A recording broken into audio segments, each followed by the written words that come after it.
അച്ചു, ഞാനൊരാഗ്രഹം പറഞ്ഞ സാധിച്ചു തരുമോ? ഞാനൊരു ത്രാണിയില്ലാത്ത വെറും ഒരു പുളുന്താനസയാണെന്ന് ഇവിടുത്തെ പോലീസുകാർക്ക് മൊത്തത്തിലൊരു അഭിപ്രായമുണ്ട്. കാര്യം അത് സത്യമാണെങ്കിലും എനിക്ക് അംഗീകരിച്ചു കൊടുക്കാൻ പറ്റുമോ? നിന്നെ പതുക്കെ 2-3 ഇടിയിടിച്ച് എനിക്ക് അവന്മാരുടെ മുമ്പിൽ നിന്ന് ഷൈൻ ചെയ്യണം. പതുക്കെ ഊറും പഠിക്കണ പോലെ. നിനക്ക് കൊടുക്കുന്ന ആരോഗ്യല്ലേ, നീ ഒന്ന് എയർ പിടിച്ച് അഡ്ജസ്റ്റ് ചെയ്താൽ മതി പ്ലീസ്. വിരിഞ്ഞല്ല, ഒരു ബോഡി ഒത്ത് കിട്ടി. നീയൊക്കെ റൗഡി സംഘാനിക്കും അല്ലേടാ റാസ്കളേ?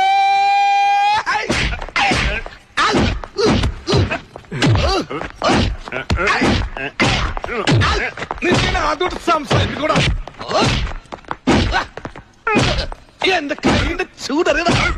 സുധാകര, ശ്യാമളൻ സാറിന് നല്ല ഉഷാറിലാണല്ലോ.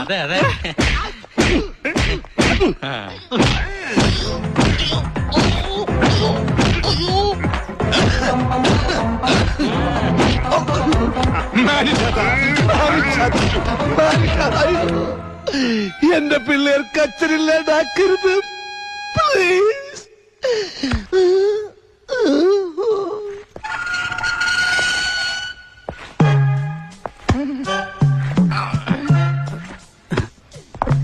എന്തു പറ്റി സാർ? അവന്റെ കരച്ചിൽ എനിക്ക് സഹിക്കാൻ പറ്റുന്നില്ലടോ. അത്രയും തല്ലുണ്ടായിരുന്നു. അവസാനം കാല് പിടിച്ചപ്പോ നിർത്തി. നാഭിക്ക് മുട്ടുകാല് കൊണ്ട് ഇടിയിടിച്ചിട്ടുണ്ടല്ല. ഇന്ത്യയുടെ താഴെ കിടക്കുന്ന ശ്രീലങ്ക വരെ തകർന്നു പോയടോ. ഈശ്വര, അടുത്തത്